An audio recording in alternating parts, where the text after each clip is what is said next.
Assalamualaikum warahmatullahi wabarakatuh. Selamat siang, salam sejahtera bagi kita semua. Yang terhormat Bapak Ibu peserta Zoom rapat kita pada siang hari ini. Recording in progress. Kami ucapkan terima kasih sudah berpartisipasi.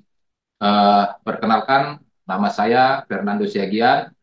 Saya sebagai Kasubdit Perencanaan Anggaran Daerah Wilayah 1, Wilayah Sumatera. Eh, Bersama saya di sini hadir juga tim dari Direktorat Jenderal Bina Keuangan Daerah, Direktorat Anggaran, ada Pak Adi Pradana, ada Bu Salia, ada Pak Aldi, ada Bu Aida ya, ada Pak Handi juga. Eh, Rapat kita atau diskusi kita hari ini sebenarnya singkat padat aja.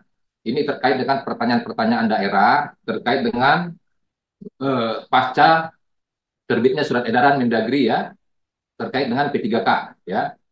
Nah, prinsipnya kalau terkait substansi bagaimana P3K itu kami serahkan kepada Kemenpan RB ya. Bagaimana teknisnya, yang tidak lolos bagaimana, yang lolos bagaimana, yang lolos. Nah, surat edaran kami tersebut itu menindaklanjuti surat edaran Menpan RB ya. Menpan RB ya, di mana kita harapkan ini selaras dengan kebijakan umum atau kebijakan yang ada di dalam Permendagri 15 tahun 2024 tentang pedoman umum penyusunan APBD. Di mana, langsung aja ke slide 3, dikatakan bahwa, langsung ke slide 3 ya, dikatakan bahwa di diktum pertama bahwa pegawai pemerintah dengan perjanjian kerja atau P3K paruh waktu adalah pegawai ASN yang diangkat berdasarkan perjanjian kerja dan diberikan upah sesuai dengan ketersediaan anggaran instansi pemerintah. Dengan demikian, bagi P3K paruh waktu tetap diangkat sesuai dengan arahan Presiden kemarin yang disampaikan kepada Menteri Dalam Negeri dan Menteri Keuangan bahwa tidak ada pemberhentian honorer atau sebutan lainnya. Semua tetap lanjut ya, dan di 2025 sudah tidak ada lagi istilah non ASN dengan mau honorer, mau THR, mau sebutan lainnya tidak ada. Semua hanya P3K dan P3K paruh waktu. Nah, jadi uh, bagannya atau definisinya kurang lebih ASN itu dibagi dua, satu PNS, satu P3K. Nah, P3K paruh waktu, P3K dibagi dua, satu P3K, satu lagi P3K paruh waktu. Nah, bagi yang tidak lulus seleksi P3K kemarin, itulah yang diangkat menjadi P3K paruh waktu. Nah, kemudian untuk P3K paruh waktu, bagaimana anggarannya? Tetap dianggarkan. Ada kemarin daerah yang belum sempat menganggarkan atau tidak menganggarkan, kita minta tetap dianggarkan. Kalau sudah terlanjur Pak, tidak dianggarkan, bagaimana Pak? Kalau sudah terlanjur, dicari anggarannya. Bisa diambil BTT atau dari pergeseran anggaran lainnya. Nah, jabatan-jabatan yang ada adalah sesuai dengan hitung ketiga, guru, tenaga pendidikan, tenaga kesehatan, tenaga teknis, pengelola umum operasional, operator layanan operasional, pengelola layanan operasional, dan perata layanan operasional. Nah, pertanyaannya, Pak, ini Pak kode rekeningnya sudah ada belum? Nah, ini sudah kami terbitkan kode rekeningnya. Ini kebetulan yang menangani kode rekening itu di Pusdatin, nanti kami cek ya. Kami cek apakah sudah dikomodir di Pusdatin atau belum. Nanti Bapak Ibu juga bisa bersama-sama mengecek ini. Pertanyaannya, Pak, kalau ada honorer, contoh supir, tidak ada di sini, Pak. Bagaimana, Pak? Ah, Nah, terpaksa ya kita carilah kira-kira di mana, Pak, yang bisa masuk, Pak. P3K paruh waktu yang kemarin honorer, yang tidak ada jabatannya di sini, ya di A sampai G, kita carilah kedudukannya di mana, ya dicari rumahnya lah. Nah, masalah pas nggak pas ya ini relatif ya karena ini masih terbatas ya. Nah, ini. Kemudian di poin ke-19 dikatakan bahwa P3K paruh waktu, belum, belum, masih lanjut. Nah, P3K paruh waktu diberikan upah paling sedikit sesuai dengan besaran yang diterima saat menjadi pegawai non-ASN atau sesuai dengan upah minimum yang berlaku di suatu wilayah. Berarti ada dua pilihan, Bapak Ibu.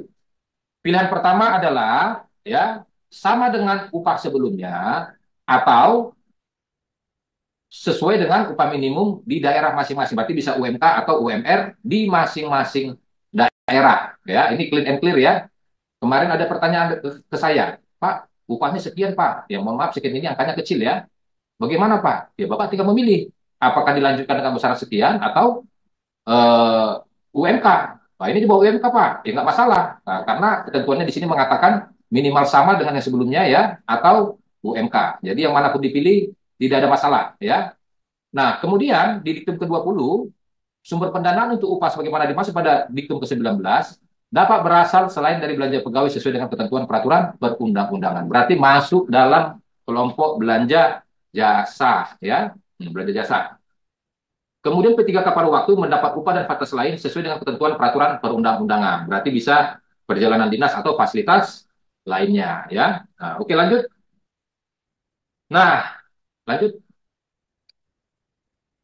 Nah, tanggal 16 Januari kemarin terbitlah surat edaran Menteri Dalam Negeri ya, nomor 900 11227 SJ ya, tentang penganggaran gaji bagi pegawai pemerintah dengan perjanjian kerja atau P3K paruh waktu serta dasar pemutakhiran klasifikasi, kodifikasi dan nomenklatur. Nah, disebutkan bahwa dalam rangka penataan pegawai non ASN, pemerintah daerah harus menyelesaikan pengangkatan pegawai non ASN yang terdaftar dalam pangkalan data atau database pegawai non ASN BKN menjadi P3K atau P3K paruh waktu. Apabila masih mengangkat lagi pegawai non ASN, maka akan diberi sanksi sesuai dengan peraturan perundang-undangan. Selanjutnya, untuk batas waktu tidak boleh mengangkat lagi pegawai non ASN adalah sejak berlakunya Undang-Undang 20 2023. Nah, Undang-Undang 20 2023 diundangkan tanggal 31 Oktober 2023. Artinya, mulai tanggal 31 Oktober 2023 tidak boleh lagi ada pengangkatan pegawai non ASN. Pak, kalau terlanjur bagaimana? Ya, dengan berat hati harus diberhentikan, Pak. Tidak dilanjutkan ya. Nah, dengan berat hati ya, karena memang undang-undangnya langsung, jadi undang-undangnya langsung mengamanatkan tidak boleh lagi mengangkat pegawai non ASN. Ya, ini di daerah ditabrak. Ya, namanya ditabrak berarti tidak sesuai dengan ketentuan perundang-undangan. Nah, berarti tidak bisa dilanjutkan. Nah, terus Pak, kalau memang kebutuhannya bagaimana Pak? Memang ini prioritas kebutuhan kita Pak. Kalau nggak ada, ini akan mengganggu pelaksanaan pemerintahan. Ya terpaksa dengan outsourcing ya. Nah, terpaksa ya, habis kita dilarang mengangkat. Bahkan ada sanksi kalau masih dilakukan pengangkatan semenjak Oktober 2023 ya. Jadi sangat jelas ya. Lanjut. Nah, inilah kurang lebih yang menjadi pengalokasian nanti kode rekening yang sudah kami siapkan nanti dimasukkan dalam ICPD. Kapan dilakukan terus bagaimana Pak kalau saat ini masih belanja jasa Pak? Nggak apa-apa, tetap lanjut, tetap bayar gajinya ya. Terus penyesuaiannya kapan Pak? Penyesuaiannya nanti setelah sudah ada kepastian siapa yang jadi P3K dan siapa yang menjadi P3K paruh waktu. Informasinya nanti masih ada tahap kedua di bulan 6. Kalau sudah ada kepastian, silakan nanti lakukan pergeseran anggaran, sesuaikan dengan belanja jasanya nanti, sesuai dengan kode rekening yang ada di depan ini. Mungkin itu yang bisa kami sampaikan. Ini mohon Bapak Ibu kita kasih parameter batasan bahwa yang kita bahas saat ini adalah terkait dengan penganggarannya. Bagaimana teknisnya P3K, bagaimana prosesnya, bagaimana apanya semua, itu lebih tepat di Kemenpan RB. Ya. Lebih tepat di Kemenpan RB, ini kami dari Kemendagri hanya menyampaikan dari aspek penganggarannya. Mungkin itu yang bisa saya sampaikan Bapak Ibu.